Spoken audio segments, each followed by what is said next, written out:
Okay, it's already 7:14 and we have total viewers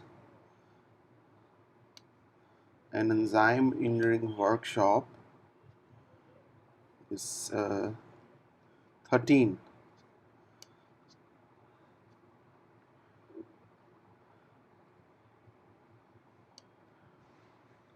And so far 6 have joined, 7. Okay, they gradually will start.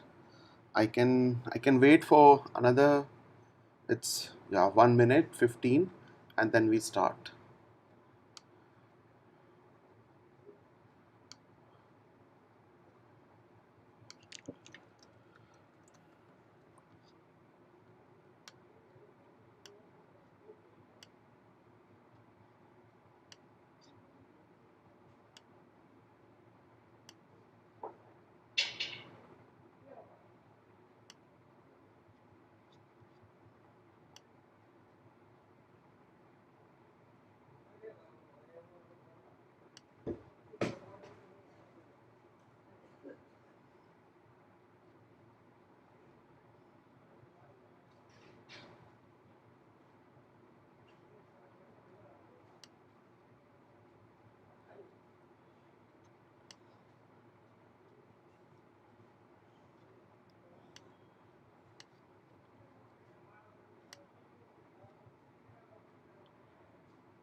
Okay, so this part we are done.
Okay, I hope everyone has joined now. So let's start.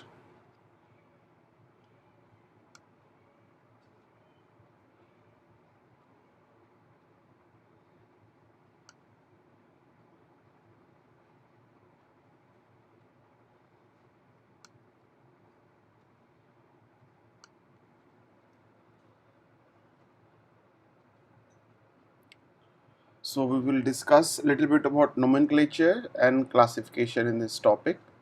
We will get to know about how we can classify these enzymes and how we can give them the name, and we will understand the specificity of enzyme, how they are specific these enzymes are, and to know the basic concept and principle of allosteric regulation, how allosteric regulation works, and we will discuss also about understanding of the feedback mechanism, that is your how feedback mechanism works. So this is your enzyme is, and this is your substrate. So substrate loving its active site on the enzyme, and both are in harmony at the moment. So that's what I showed you in my first lecture yesterday, that is all about the enzyme and substrate. It's all about harmony. If they find it pretty good, then they are good. So that's the content we will be discussing in our upcoming lecture with nomenclature and classification, enzyme-substrate complex, cofactors, coenzymes, and proenzymes.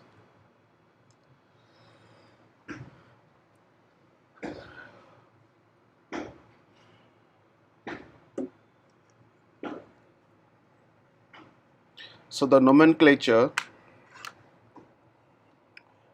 of this classification, it includes your six basically enzymes. They are categorized into basically six different groups according to the reactions they are doing. That's the main reason that they are divided into six different parts. So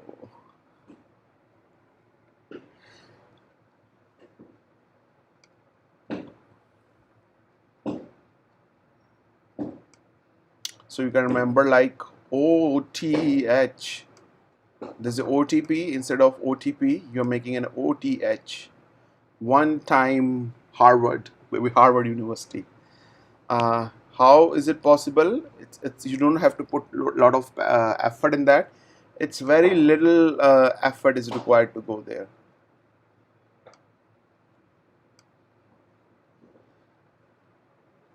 So one time Harvard, you need very little, very little, little effort required to go into the Harvard. So you can remember these enzymes name. So O for oxireductase, T for transferase, H for hydrolase, L for lyase, I for isomerase, L for ligase. So yeah, in this way you can remember these six shortcut way to remember them. Yeah. OTH lil. OTH, that is one time Harvard in lil. Little, you can say little. Lil is the short form of little.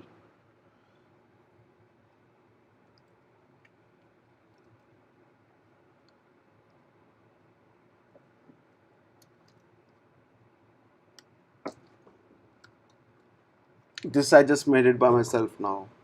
It was not before. It was randomly created.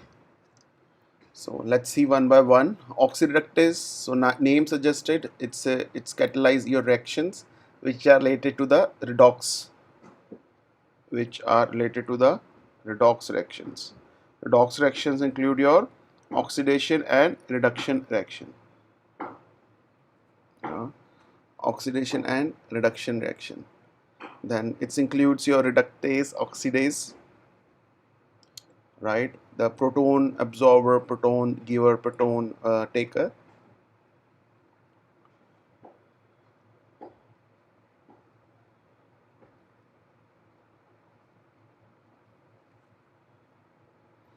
And for example, there's a lactate here.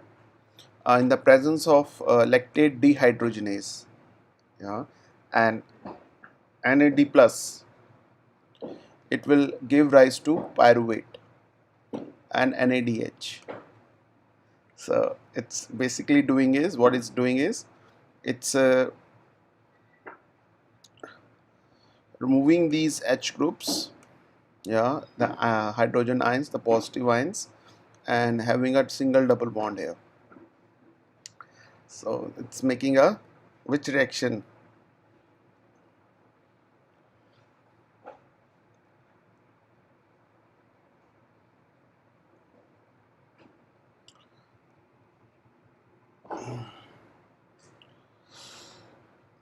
second, I'm having blood in my ears.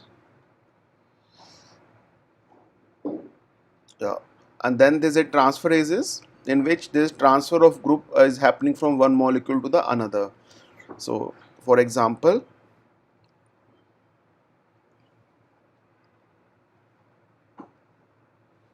transminases or kinases. So, transminase is doing what? It's transferring the amino group.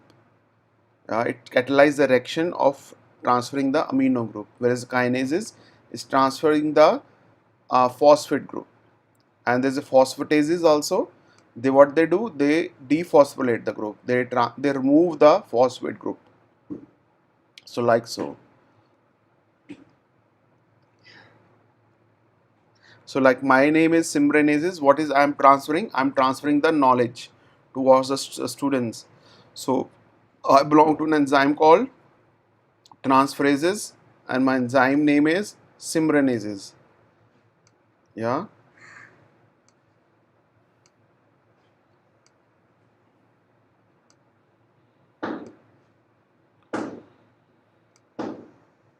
And what I'm transferring? I'm transferring the knowledge.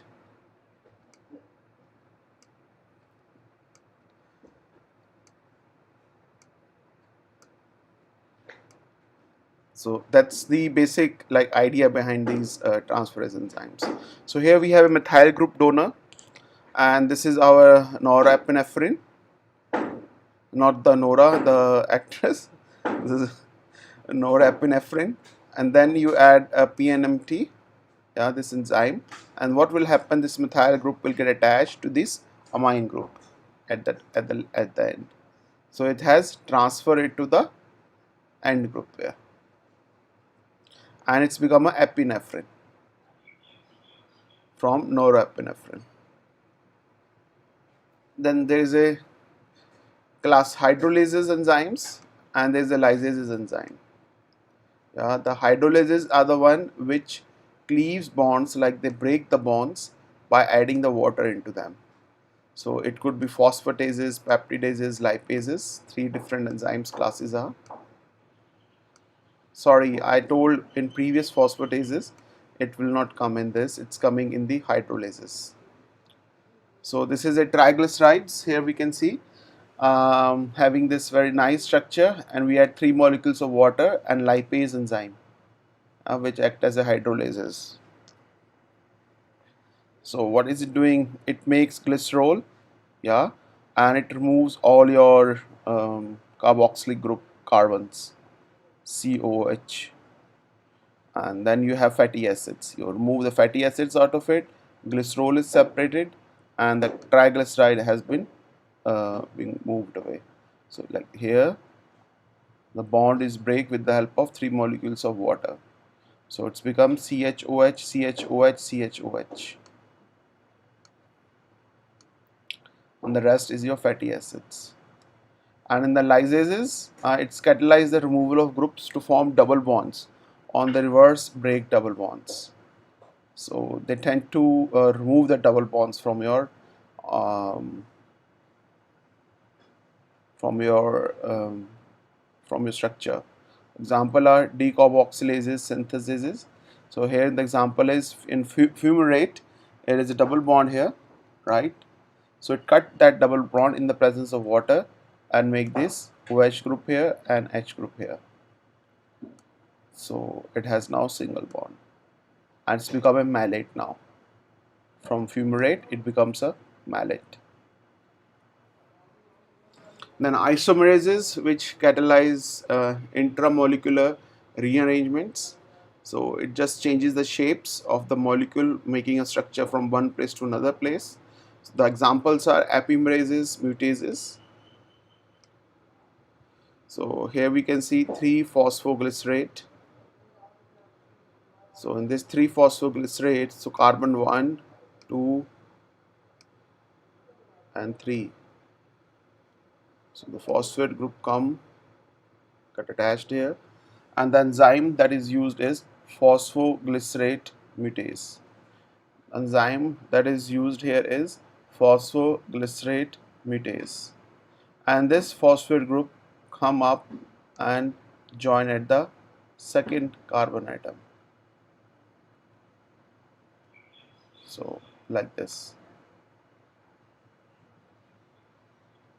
So from 3-phosphoglycerate it become a 2-phosphoglycerate. And the last, not the least, ligases, as the name suggests, it's meant to join the broken bonds or to add new bonds within carbon carbon, carbon sulfur, carbon oxygen, or carbon nitrogen bond. So here we can see that there is a one DNA strand with hydroxyl group and another DNA strand with phosphate group. So what will happen, the DNA ligase will come, it will join these two bonds together by the phosphodiester bond.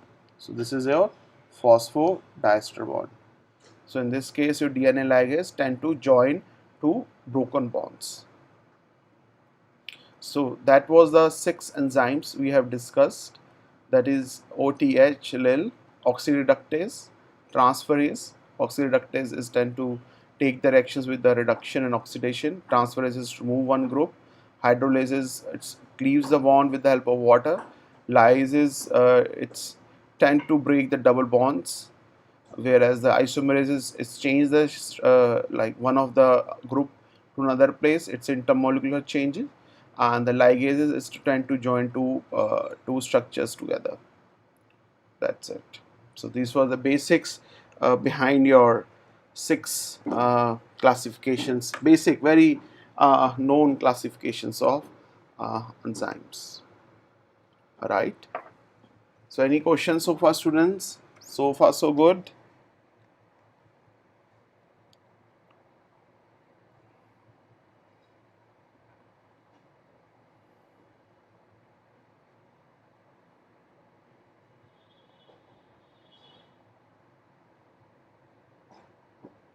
Okay.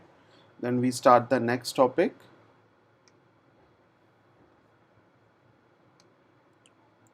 Nomenclature of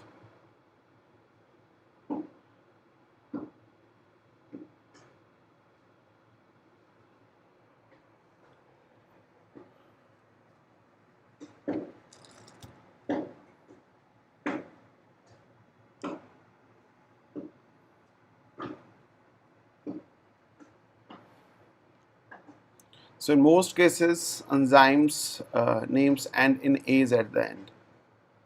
So we are having this ase, and the common name for hydrolase is derived from the substrate.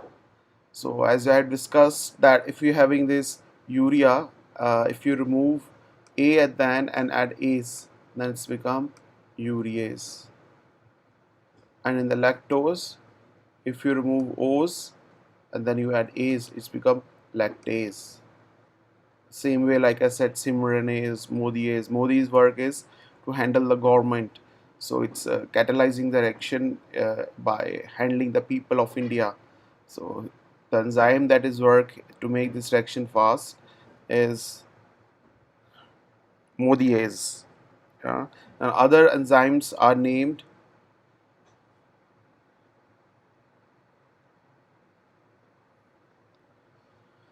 uh, for the substrate and reactions catalyzed. So like lactate dehydrogenase, pyruvate decarboxylase. Yeah. Some names are historical and no direct relationship to the substrate or reaction type. So they are like catalase, pepsin, chymotrypsin, trypsin, and so on.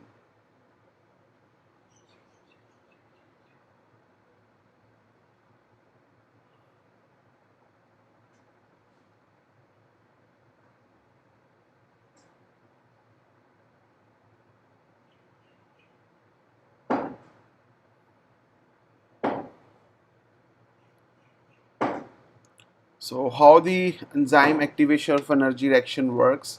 So enzyme actually, what does it do? It lowers the activation energy as we discussed yesterday, and this provide lower energy route for the conservation of the substrate to product.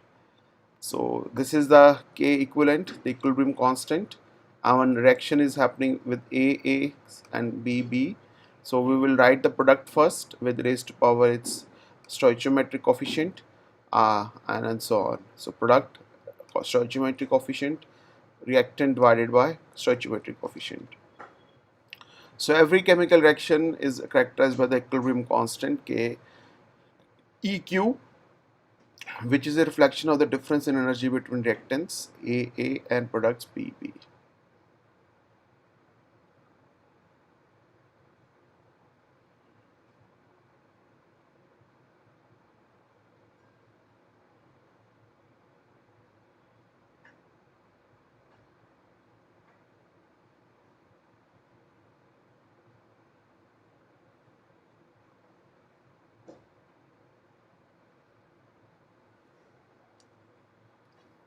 So this is the diagram of energy difference between reactants and products.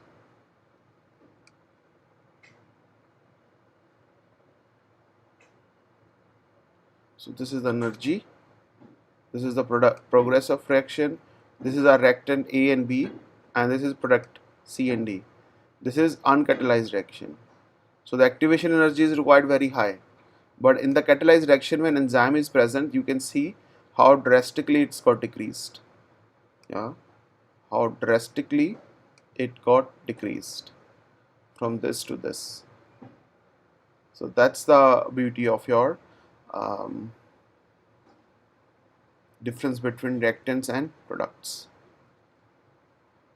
So uncatalyzed reaction has a large activation energy, as we can see in the left, and in the catalyzed reaction, active energy has lowered significantly, increasing the rate of reaction. Mhm.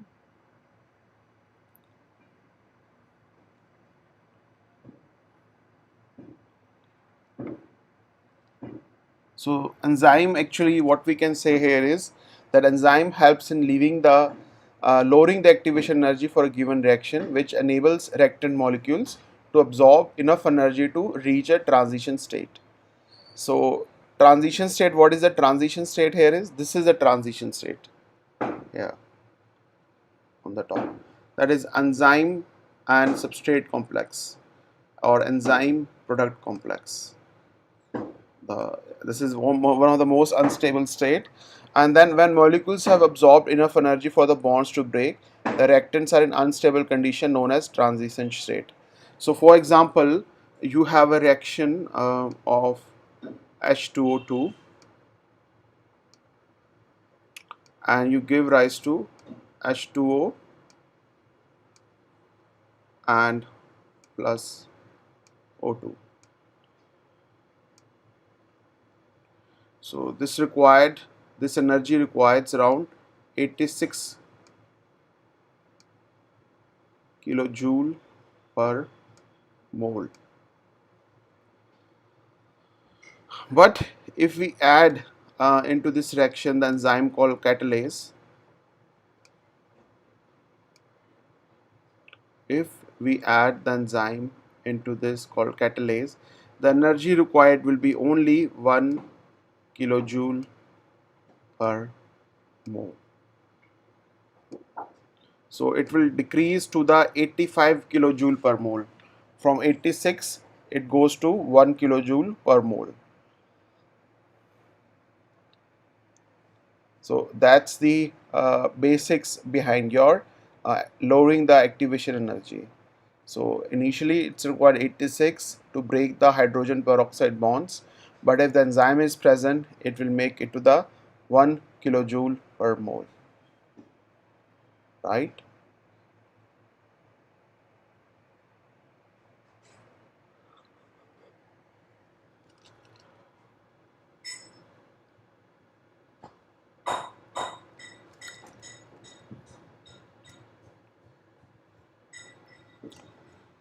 So this is another way of showing the reaction, that is substrate concentration and rate of reaction. So what happened to the substrate concentration when there is no enzyme is added? So it will be a linear. Your substrate and the rate of reaction will keep on increasing like this. But once you have added the enzyme, it will make this curve, which will deal with the Michaelis-Menten equation. We will discuss it just now, right?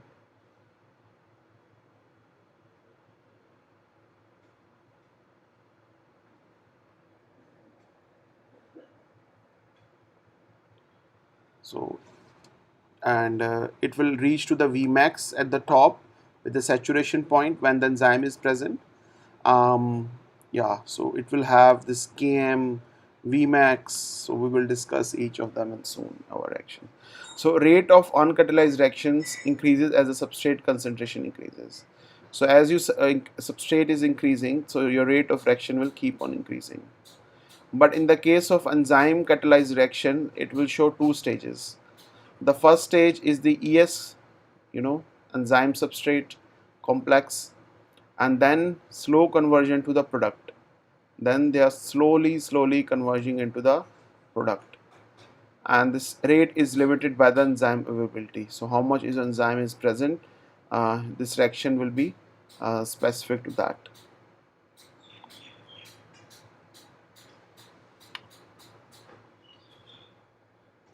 So if we see the enzyme substrate complex, here we're going to discuss, I want to discuss initially, first of all, a little bit about like enzyme, how the enzymes are acting as a biological catalyst. I hope you're all present with me. Good.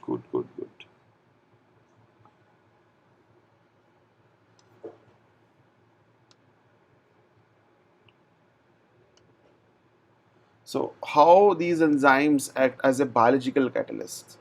As we know, they are made up of proteins that we have discussed. They are made up of proteins.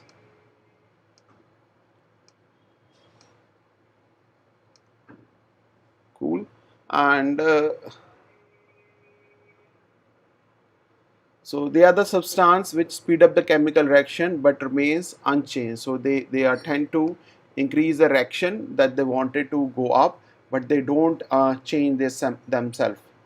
So the chemical on which these enzyme work is called on the enzyme is called substrate. An enzyme combined with substrate to form enzyme-substrate complex.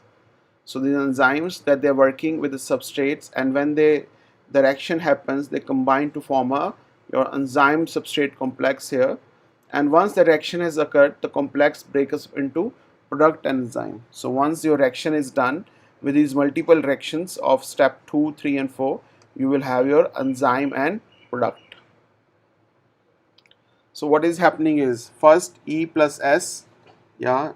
So enzyme is coming to the active site of, sorry, substrate is coming to the active site of substrate, and enzyme is your globular protein. What it is? It is a globular protein. And then substrates get attached. It makes a ES complex. Like you remember this reaction we did. So they got attached, and then there is a ES transition state which is very unstable. Then enzyme product complex is made, EP complex, and then you have your enzyme product being removed, right? So in this reaction of very well, this is quite reversible reaction. So it could go back anytime, up and down. The first step involves enzyme substrate complex here, then the ES transition state, then EP complex is made. So remember this state always. Yeah, that's the basics behind your basics of your kinetics, where we'll be going a bit more complex step by step, right? And further, on the basis of enzyme, they are divided into two parts actually. So there is a two reactions. There is anabolism. This you might be aware, and there is a catabolism. There's anabolism and catabolism. So basically, and then there is a metabolism. And metabolism is actually the some combination of your anabolism and catabolism together. And what is anabolism? Anabolic involves the synthesis of molecules in which we requires energy, and catabolic is the breakdown of molecules in which energy is released. So together they make the metabolism of our actions, right? So that's the basics behind your enzymology. That is, they are playing a very big role with the help of metabolism, where anabolic reaction is tend to synthesize molecules and energy is required in that. whereas the catabolism, your bonds are broken up and molecules are broken up, and usually energy is released in that. So together they become a metabolism of our body. So for example to this is, you have a sucrose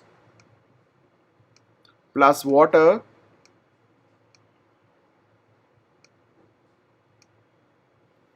and you added enzyme sucrase, yeah, sucrase enzyme. What will happen? You will have glucose plus fructose plus ATP. So you have break the bond with the help of enzyme, and you have two different molecules plus energy is released. So this reaction would be your catabolic. But on the other hand, if you have glucose plus fructose plus ATP, totally reverse of this reaction, right? And then you add a sucrose synthase,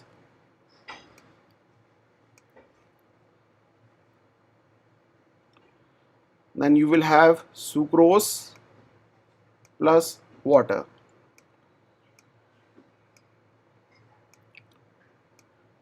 And this reaction will be known as anabolic reaction, and this will be known as catabolic reaction.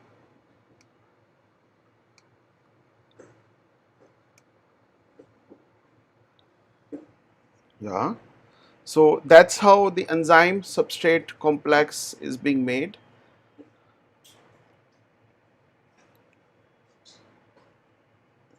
And that's how the anabolism and catabolism reactions are done. And what are the properties of these enzymes are actually? So the enzymes of properties are that they are globular protein. Being protein, they are coded by the DNA. They are the catalyst. They are very highly specific. They remain unchanged after the chemical reaction, and they lower the activation energy for the chemical reaction required for the chemical reaction. So that the basics of your enzymes are. So the part, can I remove this? Can I rub this?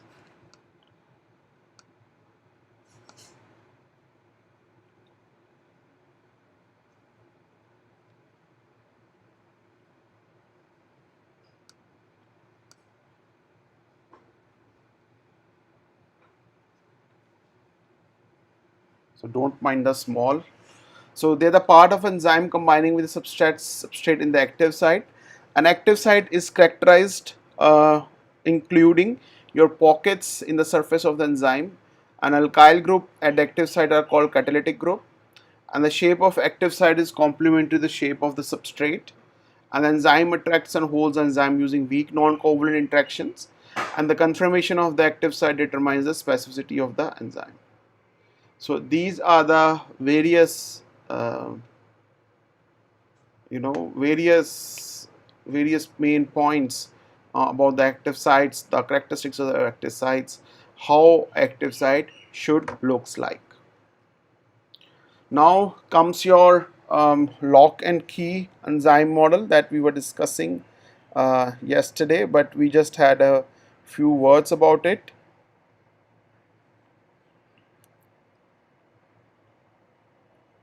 So in the lock and key, this model, lock and key enzyme model, was given by Emil Fischer.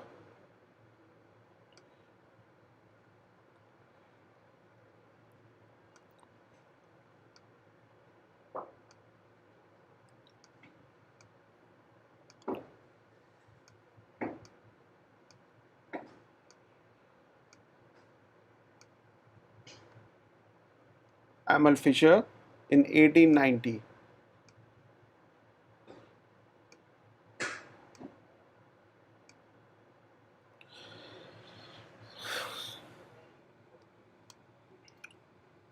Students, just let's before we start the next topic, let's take this a little bit break here. It's already like 50 minutes we have taken the class. Let's take a 5 minutes break here.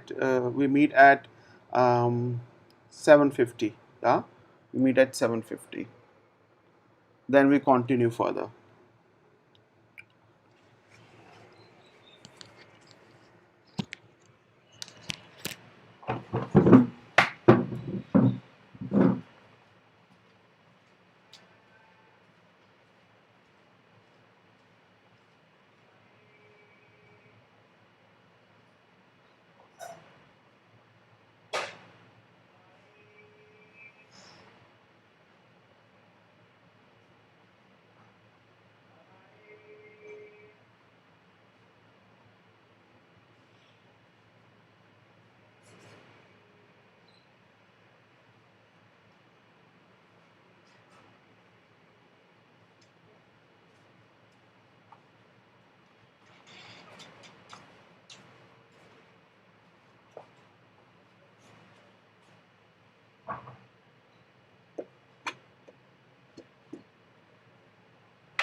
So yeah, I was saying about lock and key model.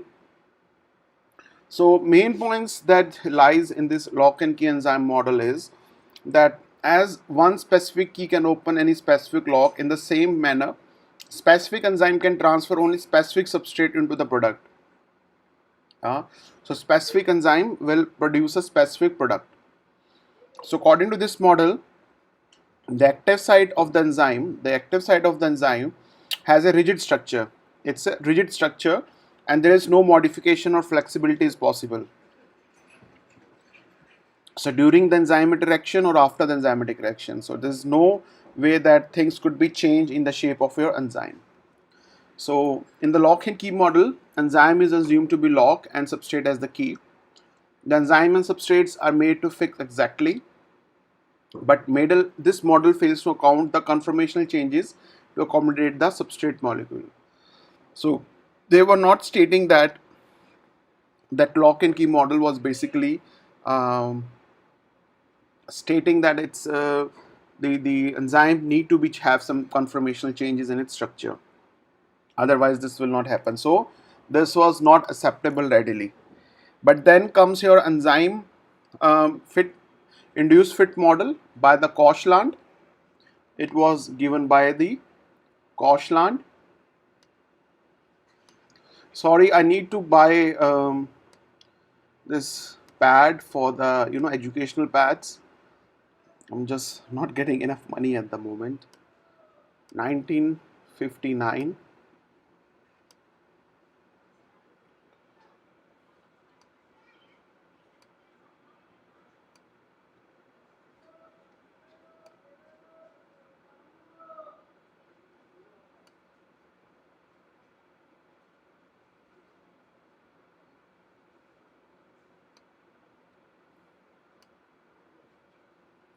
So here we have an enzyme, here we have substrate, and here we can see the change. There is a little bit change in the conformational change, and it's not rigid as it was earlier.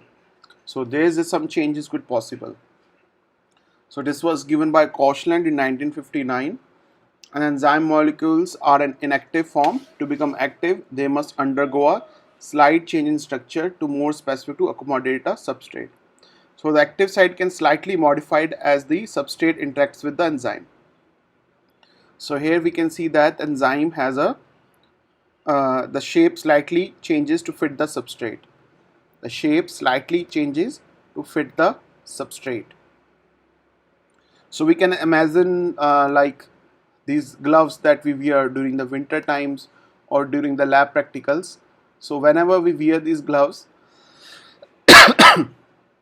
they tend to take the shape of our hand. They never been like made it for some specific hands. They tend to change their shape according to the different hand. The same way enzyme works.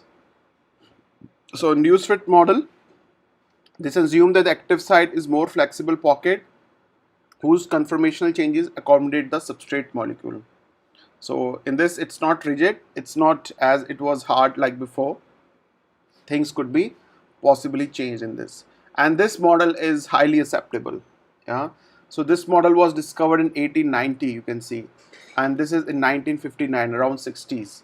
So like 10 years, thus 20, 30, 40, 50, 60, around 60 to 70 years it took us to come to the better model. So as I say, is always, things never comes in a single day. uh, there's one theory comes into the scientific world. People tend to think that this is the right theory, and they keep believing it for many years. But once um, they tend to find new thing, so things could be changed drastically. So the transition state and product formation. So how does the enzyme promote a faster chemical reaction?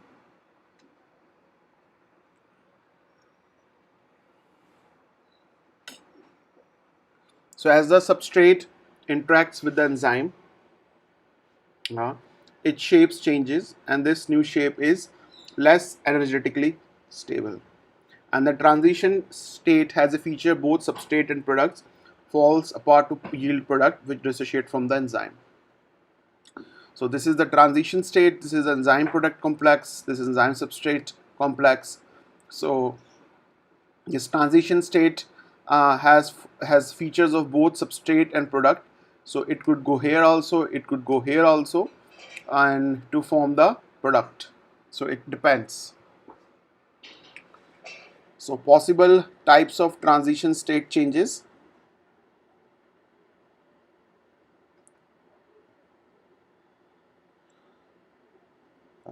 So we are done with the lock and key model and induce fit model in detailed manner, which was very important for us today. Um, Before I go ahead with these transition state changes, yeah, I want to discuss a little bit about the factors affecting the enzyme activity. So what are the various factors which are playing role in order to change your activity? I think it was a septed one. It was the lock and key was not the septed one.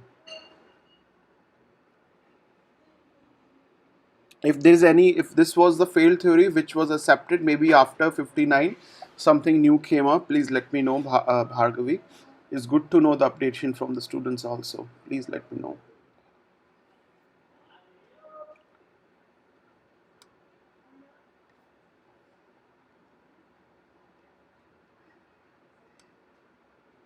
So what are the factors that are affecting the enzyme activity?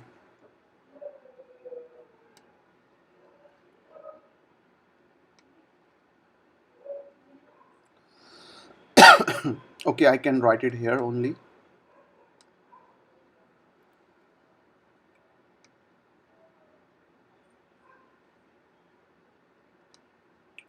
So first is temperature. These are the factors which are affecting the our enzyme activity. Second is your pH. Okay. Third is your enzyme concentration.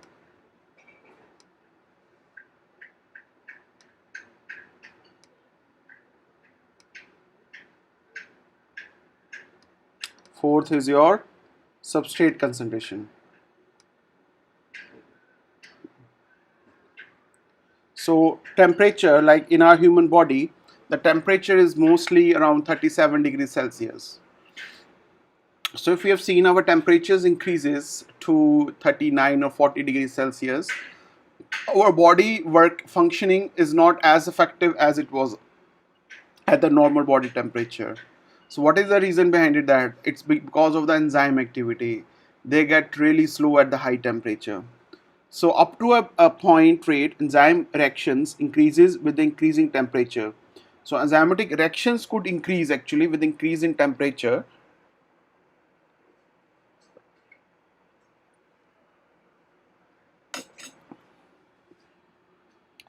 So because substrate collide with active site more frequently when these molecules move rapidly.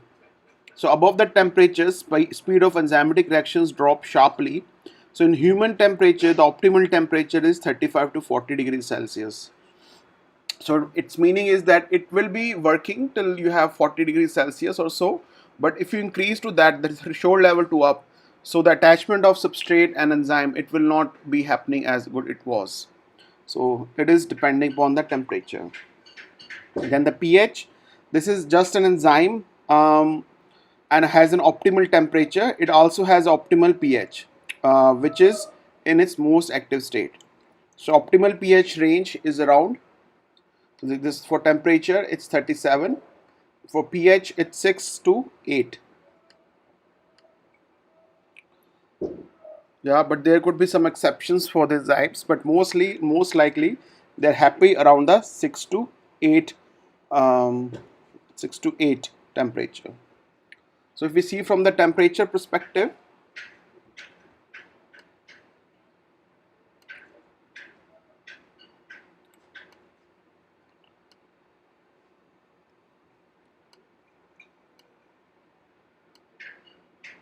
'20, '40, '60.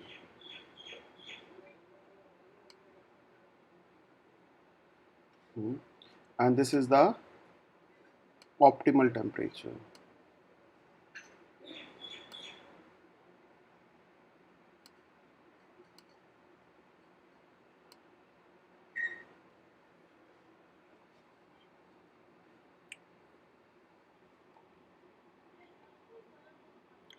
And from the pH perspective, so there are two enzymes in our body. So if we make it 0, I really need to buy something. 1, 2, 3. So according to the pH, this will be for the stomach, pepsin around 2 will be the maximum for pepsin.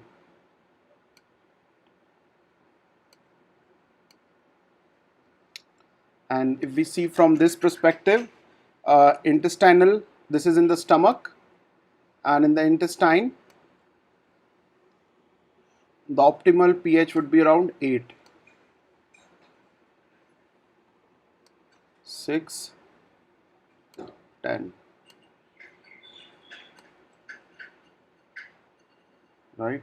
And this would be your trypsin.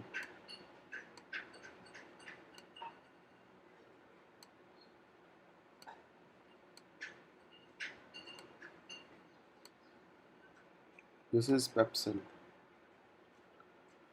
This is the optimal pH for the trypsin in the intestine. This is intestine and stomach. So we can say that at different organs of the body, every pH, every enzyme has different pH to work the maximum level. Then comes enzyme concentration. So as enzyme concentration increases, the rate of reaction, as we know, increases at high, a very high enzyme concentration, substrate concentration may become rate limiting, so reactions stop increasing. So the more the enzyme you will have, the more the reaction will be slow. The optimal enzyme concentration is there, you will have the maximum output. On the other side, in the substrate concentration, for a given enzyme concentration, the rate of enzyme reactions increases with increasing substrate concentration. This we have discussed in the previous lecture. But at higher concentration, enzyme molecules become saturated, so adding more substrate doesn't make much difference. So there will be saturation and it will not make much difference. Like we have seen this hyperbolic graph, so it will go up, up, up, up, then it will be not anymore. There the saturation will happen at the, so on the y-axis it's the rate of reaction. It's the rate of reaction.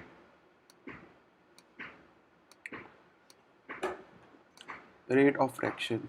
On the x-axis, in the case of temperature, this was temperature, this was pH, and this is your substrate concentration. Yeah. So and this is also rate of reaction here. So increasing concentration does not affect the reaction. So if you keep increasing the substrate concentration, it will not affect your enzyme your rate of reaction. So it will stop. So that's the four major properties of your enzymes in which things tend to play different roles. I hope this is clear uh, from the perspective of, sorry for my writing, but I hope you got the idea behind it, that what are the various enzyme specificity or activity depends upon since morning, and you are might have aware of now induced fit model, lock and key model. You might be aware of various classifications of enzymes. You might be aware of now by now um, how to name nomenclature of these enzymes. Yeah. So since morning, today we have just discussed all these things, slow and steady pace. We have discussed about the activation energy.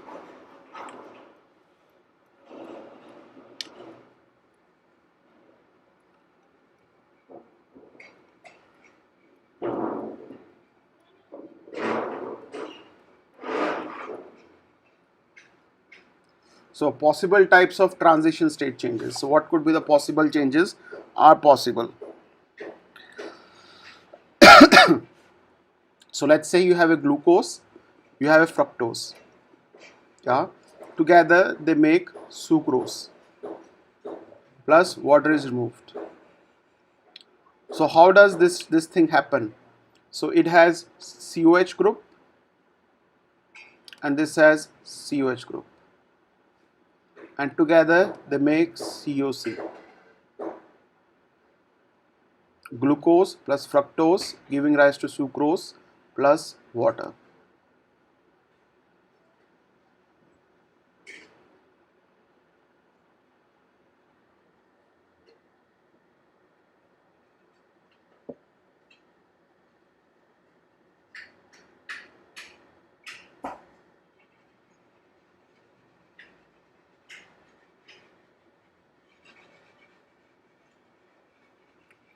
So here we can see that in the first state, enzyme and substrate, they are coming together, and then what is happening, they are joining it to the enzyme substrate complex, making a transition state, and then afterwards they are joined together.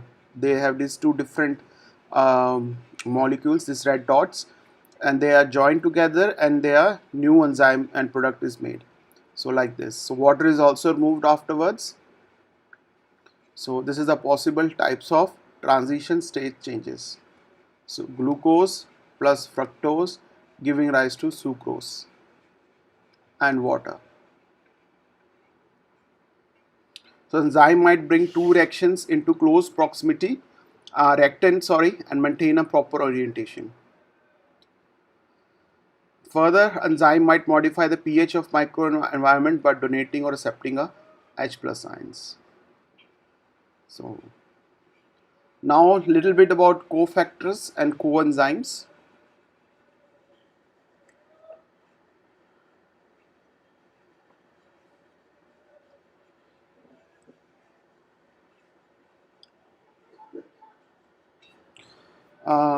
Students whosoever have not subscribed to this channel, please subscribe and hit the subscribe button, and also like these videos that we are going through, so that I could be known in the YouTube world, and these lectures that we are doing, they could be useful for others also. Your reviews, your recommendations, how you like these lectures are always appreciable. So we are here for the students. Just please subscribe to the channel and hit the like button only if you like the content so far. Otherwise you can also dislike. It's all independent.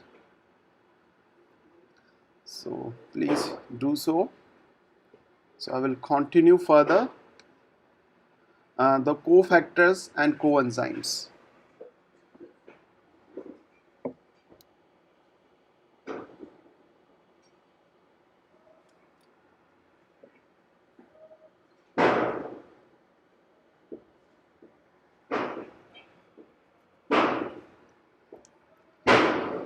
So they are the one, as we know, act as a hollow enzyme, and these Before becoming hollow, after becoming hollow enzyme, before they are known as apoenzyme plus cofactor. Together, it's a active enzyme, hollow enzyme. And this apoenzyme is a polypeptide portion of the enzyme, whereas the non-protein prosthetic group is the cofactor. So, for example, in this diagram from the McGraw-Hill, we can see that there is a apoenzyme and there is substrate, but no enzyme-substrate complex happened because there was no cofactor. But once the copper as a cofactor came, once the copper as a cofactor came, the functional enzyme with active binding sites, it's binded to it, and you have enzyme substrate complex, and then reactions occurs. So it could make the product as it wanted. So things are possible afterwards. So cofactors are bound to the enzyme for it to maintain the conformational correct configuration of the active site. It will has metal ions as a cofactor, organic compounds, or organic organometallic compounds. So all these could be joined in it.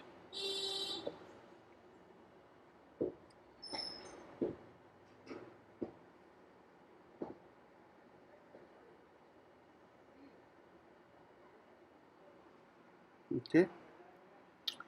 Then these coenzymes, as we were discussing, they are required by some enzymes. So like here we can see the example.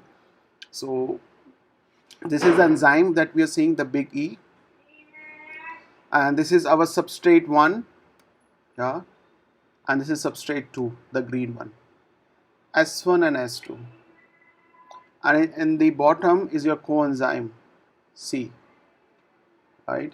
So an enzyme within a coenzyme position to react with two substrates.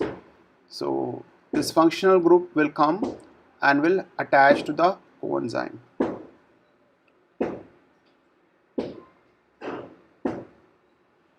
Okay. So the coenzymes picks up the functional group of the substrate 1 and then transfer to the substrate 2. So at the end you will have two products, product 1 and product 2, but the functional group that was present in the product 1, it has been transferred to the product 2 with the help of your coenzyme here. So in this way it's act as a transfer of your functional group. So this is also possible in the case of enzyme activity. So organic molecules bind to the enzyme by weak interactions or hydrogen bonds, and most coenzymes they carry electrons or small groups, and many have modified vitamins in their structure.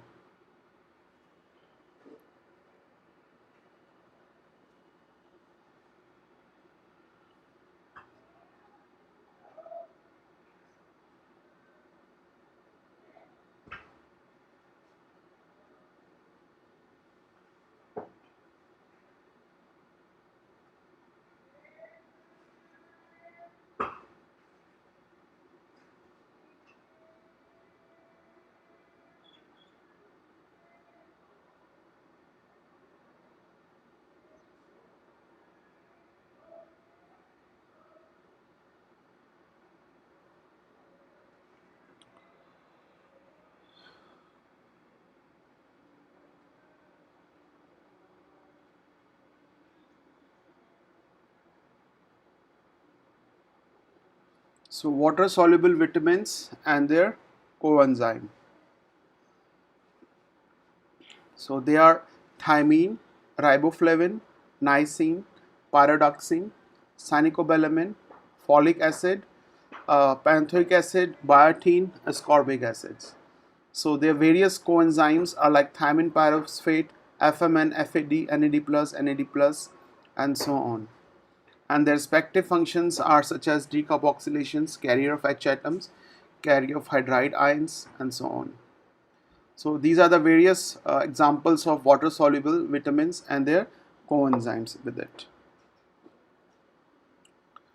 Then allosteric enzymes, they are the effector. So basically they are the one, these enzymes and change the activity of enzyme by binding at an active second site. So here we can see in the figure A, this is your allosteric enzyme total. It has a effector binding site, it has a substrate active site, right? So what will happen, a substrate will come, yeah, and then it will produce two products. So one of them will be a negative feedback effector, and this negative feedback effector will go and join the effector binding site. So once it attached to the effector binding site, it will close the active site and will not let any other substrate to be joined. So that's how the allosteric enzyme works. So they always tend to have another place where the negative feedback effectors could join, and then it will stop the active site. So effector molecules change the activity of an enzyme by binding at the second site. So some effectors are also be a positive effector, some could be a negative effector. The one which are positive effectors, the reaction will be called as positive allosterism, and if it is a negative which slow down the reaction, it will be negative allosterism. So both are possible. So for example, in metabolism, so third reaction of glycolysis. In the third reaction of glycolysis, which places a second phosphate on this fructose 6 phosphate. So this is our fructose 6 phosphate, and this phosphate group is attached here. So we add ATP, and we have this enzyme as phosphofructokinase. So it will, what it will do, it will add the another phosphate group to it. It will attach the another phosphate group to it. So it will make a fructose 1,6-biphosphate. So this is a triphosphate, adenosine triphosphate. So one phosphate is attached to it, and it's become a adenosine diphosphate. Yeah. So fructose 6 phosphate giving rise to fructose 1,6-biphosphate, and you have an ADP out of it.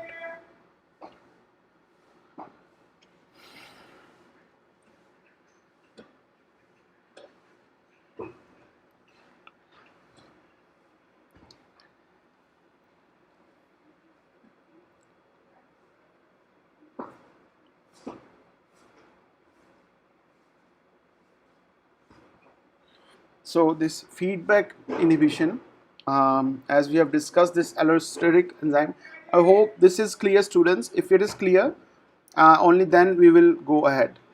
This allosterism, was it clear, this concept of allosterism?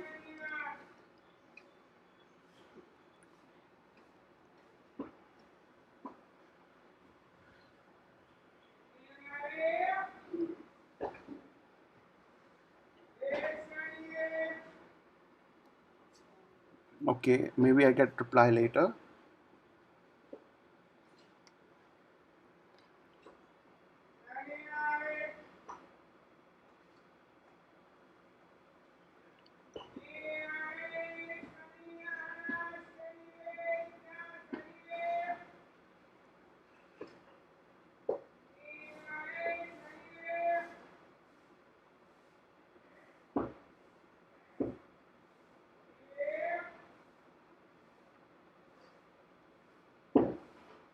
So allosteric enzyme in metabolism. So next is feedback inhibition. So allosteric enzymes, the basic of is a feedback inhibition. The basis for feedback inhibition.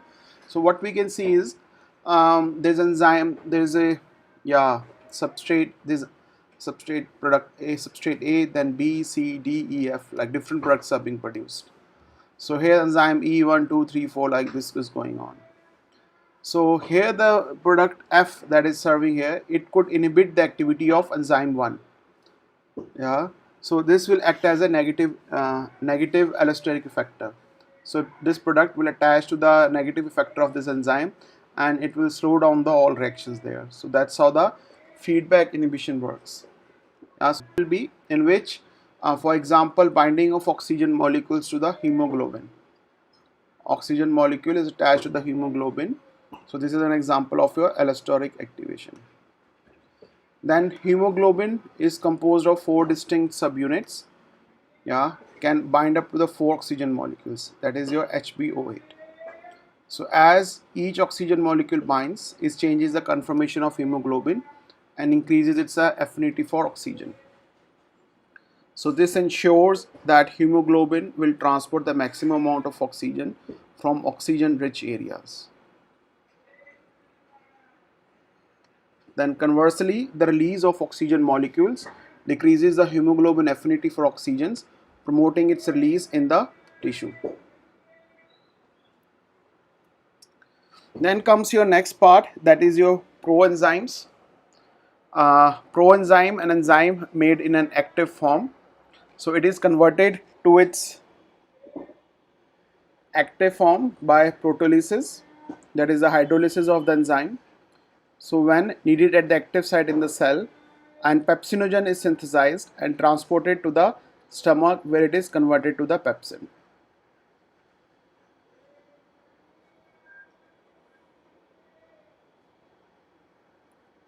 In the proenzymes of the digestive tract, so there is a proallystase, trypsinogen, chymotrypsinogen, pepsinogen, procarboxypeptidase. So there is a thing called activator. So like trypsin plus chymotrypsin, and this is acid pH, then there is a pepsin, then there is a trypsin. So the enzymes that are used here as elastase, trypsin, yeah, chymotrypsin, pepsin, carboxypeptidase and carboxypeptidase B, and so on.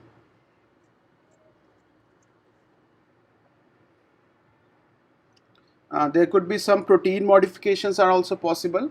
So in protein modification, a chemical group is covalently added to or removed from the protein, and the covalent modifications are either activates or turn off the enzymes. Yeah, and the most common form of protein modification is addition or removal of phosphate group. So this group is located at the R group with a free OH group. Yeah, so it will be serine, threonine, and tyrosine.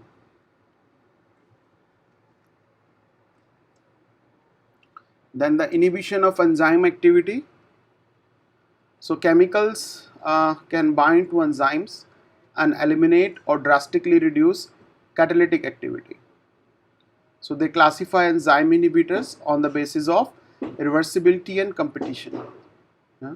So here students, before I go to the, so we are done with the proenzyme, feedback inhibition, allosteric enzyme, water soluble enzymes, coenzymes, cofactors and coenzymes. Transition state, we have discussed the specificity of your enzymes, how they work. Just take some rest now for 5 minutes.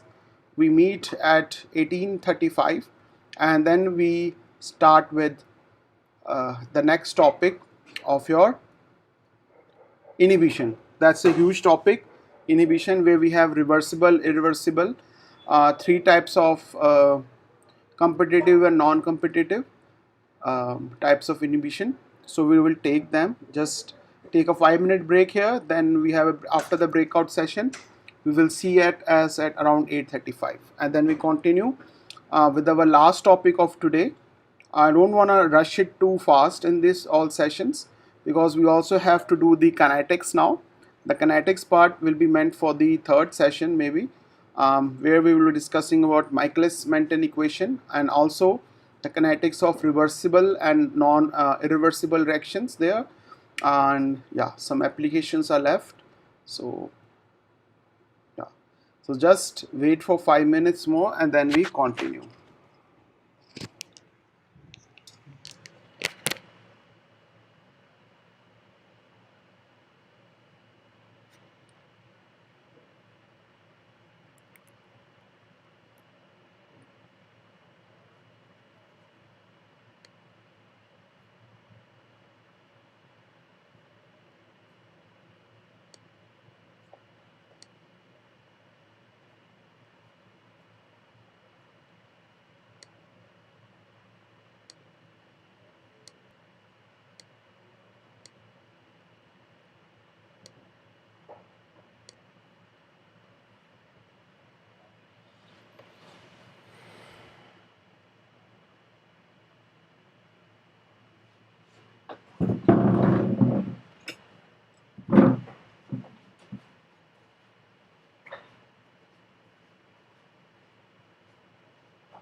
Okay.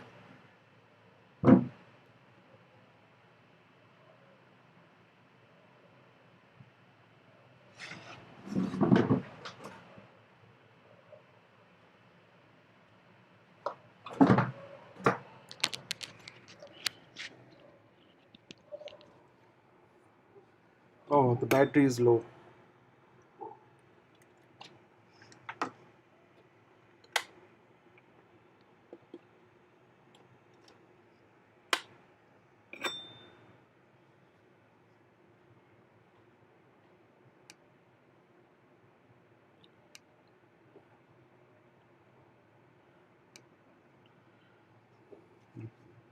So let's start.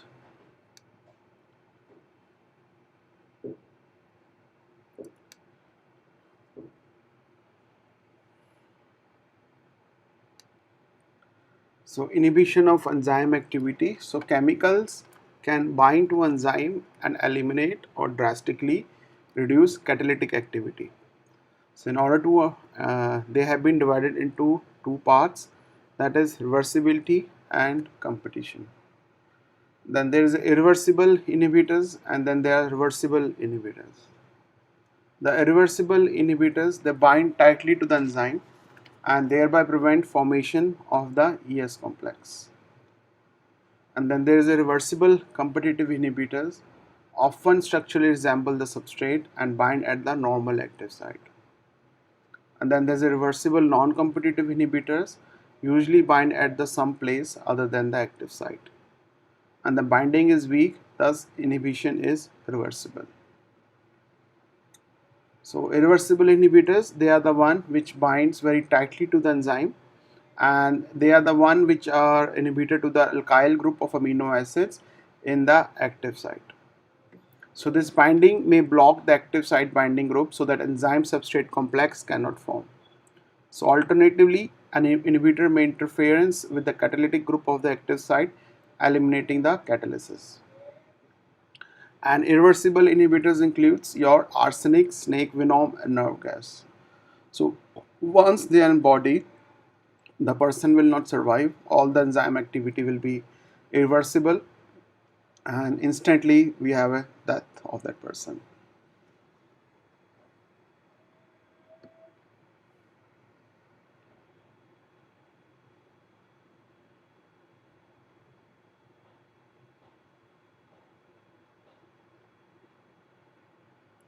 Then there is the reversible competitive enzyme inhibitors, also called as structural analogs. So molecules that resemble the structure and charge distributions of natural substances for enzyme, and their resemble permits the inhibitors to occupy the enzyme active site. And so once inhibitor is at the active site, no reaction can occur, enzyme activity is inhibited.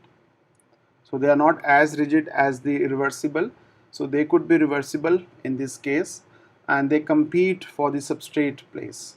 Yeah, and they resemble totally to the inhibitor. These inhibitors resemble to the substrate, and yeah, so once inhibitor is at the active site, no reaction can occur and the enzyme activity is inhibited. So inhibition is a competitive because the inhibitor and the substrate, they compete for the one active site, and the degree of inhibition depends upon the relative concentration of your enzymes and inhibitors. And there's a reversible non-competitive inhibitors. They are the one which binds to the alkyl group of amino acids or to the metalline's cofactors. So this binding is weak. So enzyme activity is restored when the inhibitor dissociates from the enzyme inhibitor complex. So these inhibitors includes, they do not bind to the active site, they do modify the shape of the active site once bound elsewhere in the structure. And then there's a proteolytic enzymes, they are the one which cleave the peptide bonds, they are the one which are cleave the peptide bonds in proteins.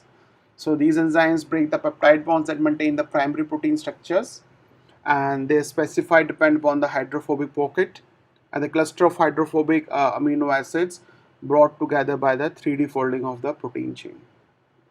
And chymotrypsin cleaves the peptide bond at the carboxylic end.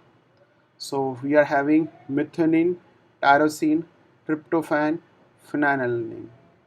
Uh, this is alanine, phenylalanine, glycine, three different amino acids, and your peptide bond is there, and this has been cleaved with the help of your proteolytic enzyme.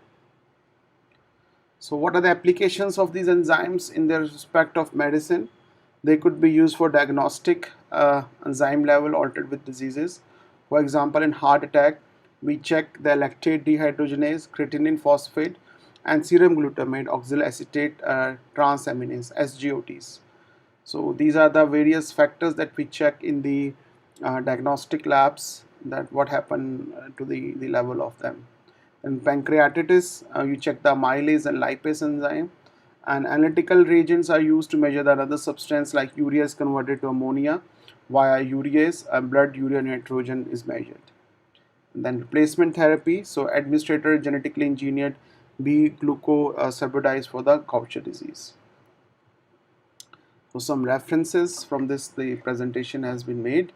So you can contact me on simranrihals99 at the rate of gmail.com for any queries in future. So that's it. The classification is over. This was mainly the classification actually.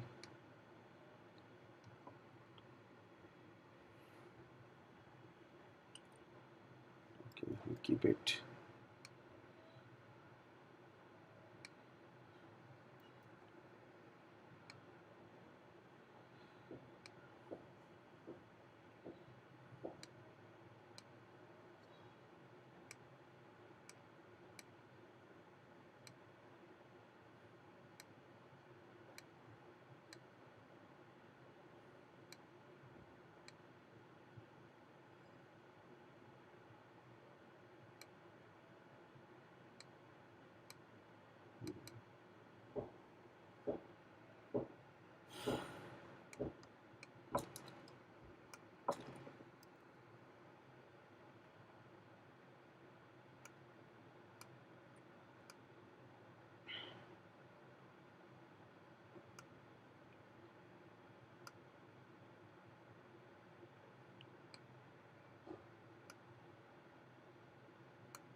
So the next part that we want to start is with the enzyme kinetics.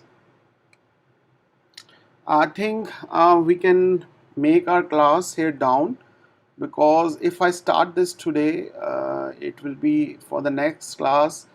I want to make this start in the fresh start, because I'm pretty sure you might be tired now not to take new topic. So let me just check.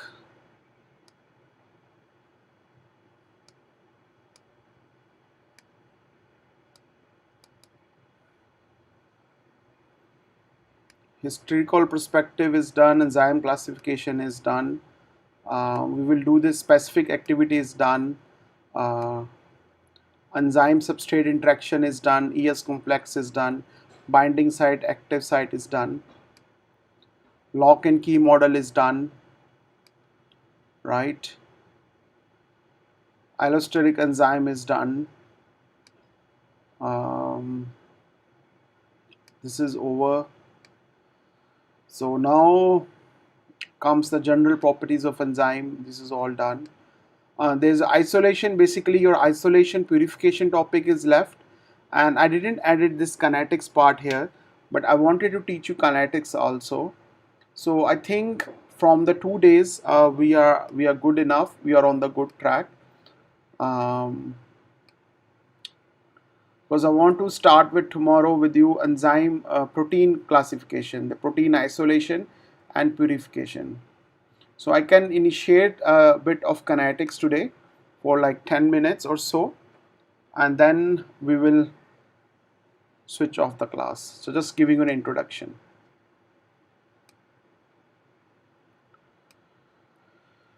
So enzyme kinetics. So this we have discussed a couple of times already. That is enzyme and substrate, they combine to form complex. E plus S giving rise to enzyme substrate complex. And this then enzyme substrate complex. This is a transition state which gives a product afterwards after the transition state, and then these products leave it the enzyme product complex and give us a different products afterwards. So product is made and then enzyme is again ready to go for another substrate. So in this substrate concentration, and we have discussed this in previous two presentations already. Oh, I should have shared the presentation first with you. We forgot.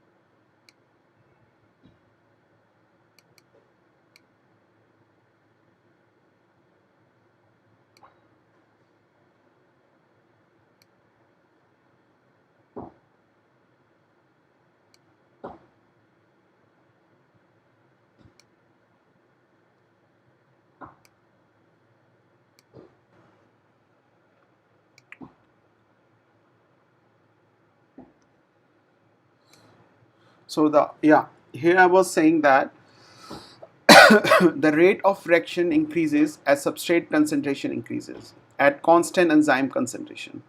So this is the initial reaction rate V, and this is the concentration of substrate mole per liter. And what is happening, you can see this hyperbolic curve, and this is our enzymes and these are substrates are quite less. So at their level we have the very like enzyme and substrate in the equal amount, so we the rate of reaction to be highest. But once you have more substrate and less enzymes, so the reaction will be in saturation. It cannot add any more enzymes or substrate to it, substrate towards its enzyme. So it will achieve a maximum velocity at there. So all the enzymes will combine with the substrate, and this is how the enzyme activity increases. So that's the basic actually behind the kinetics of why we see these kind of curves, the basic principle behind it.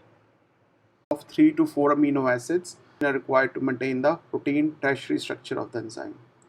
So you're having this substrate and then you will have your products afterwards. So what are the units of enzyme activity? So enzyme units are never expressed in the terms of concentrations, but terms in the pH, ionic strength, buffer type, presence